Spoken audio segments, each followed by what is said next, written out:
So what's the thing that I like the most about these headphones, this headset that this brand sent to me for this video?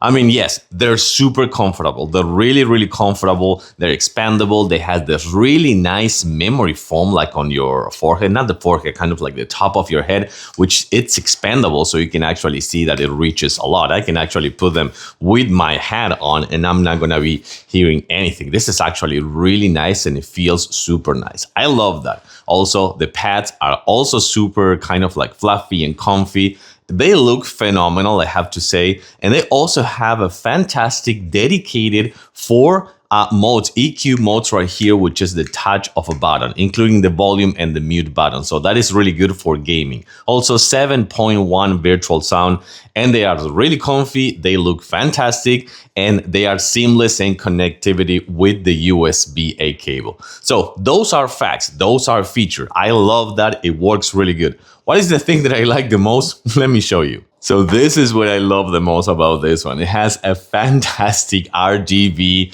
smiley faces on the sides. I'm joking. That's not what I like the most. Of course, I just like how good they are on sound, how good they are on seamless connectivity. Just having the 7.1 virtual sound, as well as having the 4 EQs, which touches a touch of a button right here, as well as having, of course, the mute button and the volume section. You can actually clip this one if you also want. And it has a long cable, by the way, but this is just phenomenal. Besides being really comfortable and the sound quality, it is really good, and being right here, as you can see, just expandable, and you can just wear them with your hat on if you also want. They work great, but come on, the RGB lights, they are a must, I have to say. I love them, I do vouch for them, and I do recommend them.